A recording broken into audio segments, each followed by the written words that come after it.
ini. Ya, dari mana Bang? Petukangan Selatan, Bang. Ini mau ke pasar rakyat ya Bang? Iya, betul. Oh, tujuannya apa sih Bang di pasar rakyat? Tujuannya buat ambil sembako, Bang. Sembako. Udah Pak ini parkir katanya tadi udah muter-muter nyari parkirnya Bang. udah muter-muter tuh, kalau muter lagi juga sama aja, balik-balik lagi ketemu di sini. Tadi sampai kemana aja Pak? Dari sana pertama IRT penuh, dokter ke situ yang biar dia mau mulut sendiri juga ke sini. Balik lagi ke sini. Nah kalau ke sana yang ada muter kayaknya paling gedung. Makin penuh gitu. Gimana Pak perasaan panas nih Pak? Iya. Buat parkiran. Makanya buat itu bocah lagi. Berdua dong sama anak. Ini berdua panas tuh. Muter Ya. Ya Pak. Puji. Pak ini mau kemana sih Pak? mau Monas Ke Monas. Ada apa sih Pak di Monas? pembagian sembako Pembagian sembako di pasar rakyat ya Pak? Ya. Bapak dari mana Pak? dari Jakarta Barat. Ini gimana Pak? Parkiran penuh nih Pak? Tanya nih, tadi udah antri panjang-panjang pas udah di pintu ditutup. Tutup. Masuk. Udah dialihin kemana Pak? Belum ada info Pak? Belum, katanya cuma nunggu dulu polisinya lagi ngatur seperti apa. Iya. Nanti kalau selesai, Pak ada info pasar rakyat itu harganya murah-murah gitu ya Pak? ya katanya mau bisa. Oke siap. Terima kasih Pak. Ya. Pemirsa, Presiden Prabowo Subianto meminta jajaran kabinetnya untuk mengkaji kebijakan penghematan konsumsi BBM hingga work from home sebagai bentuk antisipasi jika konflik di Timur Tengah terus berkepanjangan. Presiden berharap penghematan konsumsi BBM mampu menjaga defisit APBN akibat tekanan harga minyak dunia. Presiden Prabowo Subianto meminta Kabinet Merah Putih untuk mengkaji kebijakan terkait penghematan konsumsi bahan bakar minyak hingga bekerja dari rumah atau work from home sebagai bentuk antisipasi jika konflik di Timur Tengah terus berkepanjangan. Prabowo mengatakan kenaikan harga BBM ini bisa mempengaruhi banyak hal, sehingga permasalahan ini harus diselesaikan dan perlu dilakukan akselerasi melakukan langkah proaktif, yakni melalui penghematan BBM. Menurut Prabowo, sudah banyak negara yang telah melakukan langkah penghematan konsumsi BBM, salah satunya Pakistan. Langkah yang dilakukan Pakistan bisa menjadi contoh yang dapat dikaji jajarannya di Kabinet Merah Putih untuk diterapkan di dalam negeri. Tentunya kita juga sekarang harus melakukan langkah-langkah yang proaktif. Dalam arti kita harus melakukan penghematan konsumsi BBM. Ya, kita tidak bisa menganggap bahwa apapun terjadi kita aman, ya kita bersyukur kita aman, tapi kita tidak ada upaya untuk mengurangi konsumsi BBM kita. Maka ini langkah Pakistan ya. Ini hanya sebagai perbandingan. Jadi mereka menganggap ini sudah kritis. Jadi dikatakan critical measures. Seolah bahwa ini bagi mereka seperti kita dulu waktu COVID. Mereka melaksanakan work from home, kerja dari rumah untuk semua kantor, pemerintah maupun swasta. Presiden berharap penguatan konsumsi BBM mampu menjaga defisit APBN akibat tekanan harga minyak dunia. Dari Jakarta, Tim Liputan IDX Channel.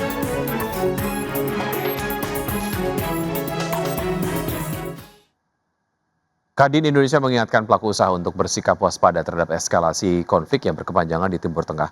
Kadin menyarankan pelaku usaha untuk segera melakukan langkah efisiensi guna menekan biaya-biaya operasional yang kini sulit dikendalikan. Kamar Dagang dan Industri atau Kadin Indonesia mengingatkan pelaku usaha untuk bersikap waspada terhadap eskalasi konflik yang berkepanjangan di Timur Tengah dan dipastikan akan berdampak pada sektor energi, terutama terkait fluktuasi harga minyak dunia. Menanggapi situasi tersebut, Ketua Umum Kadin Indonesia Anindya Novian Bakri menyarankan pelaku usaha untuk segera melakukan langkah efisiensi guna menekan biaya-biaya operasional yang kini sulit dikendalikan. Tak hanya itu, Kadin juga berencana melakukan tinjauan ulang terkait outlook perekonomian dalam waktu dekat, mengingat gangguan geopolitik saat ini tidak bisa dianggap sebagai fenomena sesal. Kita mesti hitung baik-baik, tapi memang mau tidak mau di dunia usaha mesti melakukan efisiensi. Ya, karena tentunya ada biaya-biaya yang tidak bisa dikendalikan. Ya kan? Dan yang kedua, ya kita juga mesti berpikir bagaimana bekerjasama dengan pemerintah untuk memikirkan program-program prioritas mana yang kita mau dorong supaya efek putarnya itu cepat. Terkait gangguan pada arus perdagangan, Anindya mengakui meski laporan spesifik mengenai hambatan ekspor belum difinalisasi, keluhan mengenai rantai pasok sudah mulai bermunculan. Bahkan beberapa perusahaan terpaksa mengambil langkah force majeure akibat terputusnya distribusi bahan baku atau logistik. Dari Jakarta, Tim Liputan IDX.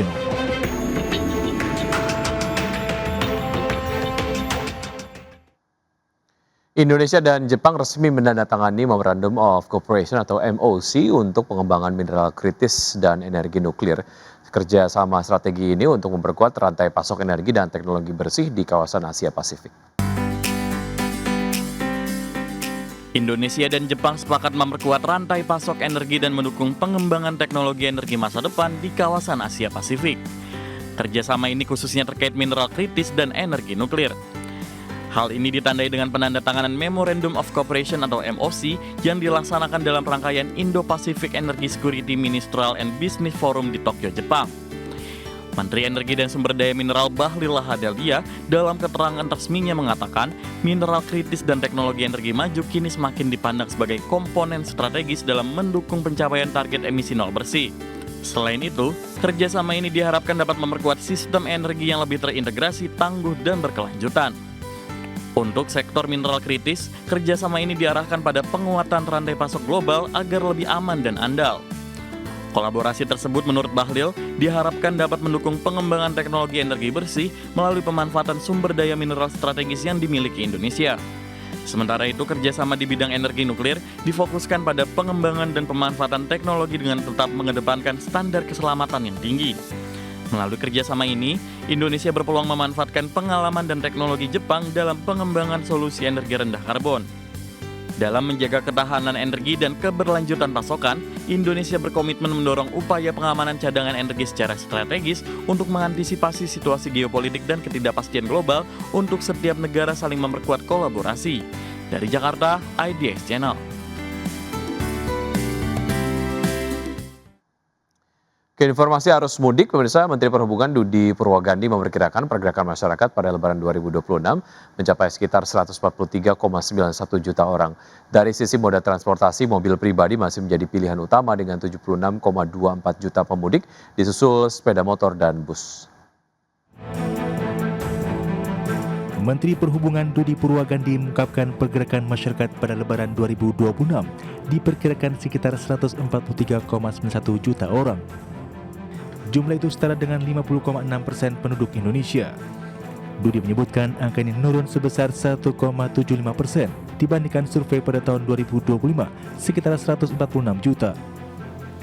Dari sisi moda transportasi, mobil pribadi masih menjadi pilihan utama dengan 76,24 juta pemudik, disusul sepeda motor dan bus.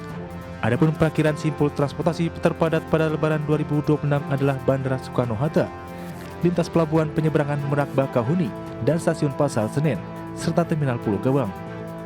Untuk mendukung kelancaran arus mudik, pemerintah telah menyiapkan berbagai moda transportasi.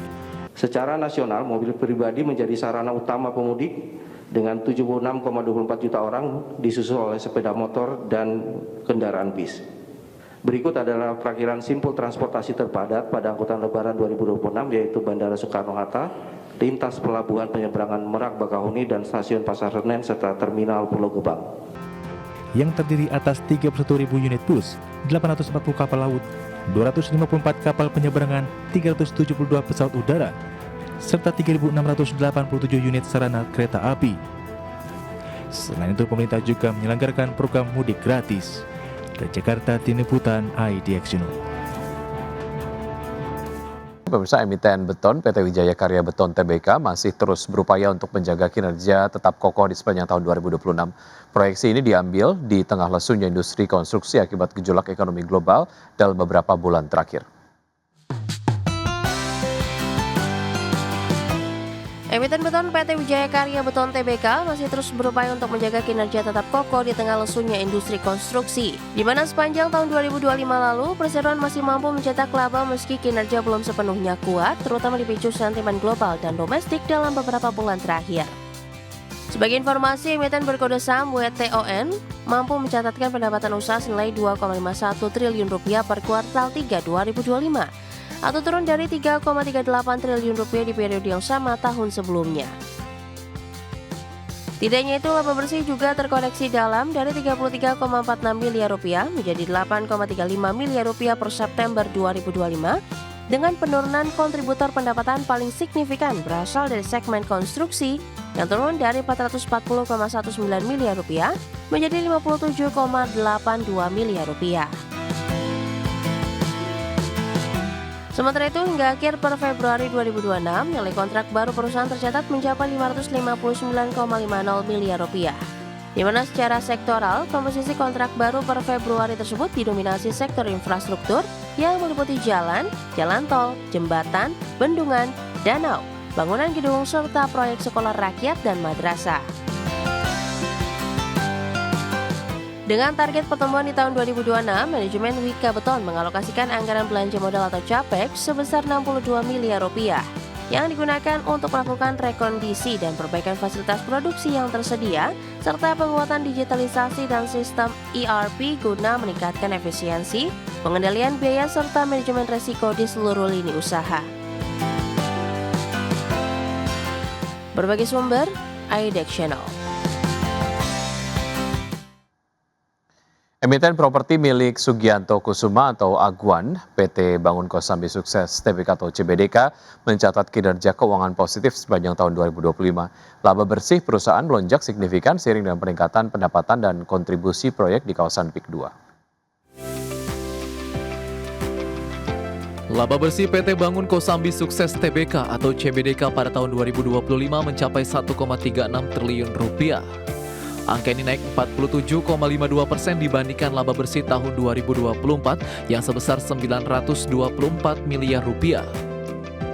Pertumbuhan laba didorong peningkatan pendapatan neto 11,32% secara tahunan menjadi 2,50 triliun rupiah. Perusahaan juga mencatat margin laba kotor 66% dan margin laba bersih meningkat menjadi 54%. Sepanjang 2025, CBDK menyerahkan sejumlah produk properti seperti Soho Manhattan, Soho Wall Street, Bispark PIK 2, Rukan Milenial, dan Rukan Asia Afrika. Dengan total aset mencapai 23 triliun rupiah, perusahaan optimistis pengembangan kawasan PIK 2 akan terus tumbuh sebagai pusat aktivitas ekonomi baru di pesisir utara Jakarta. Berbagai sumber IDX Channel.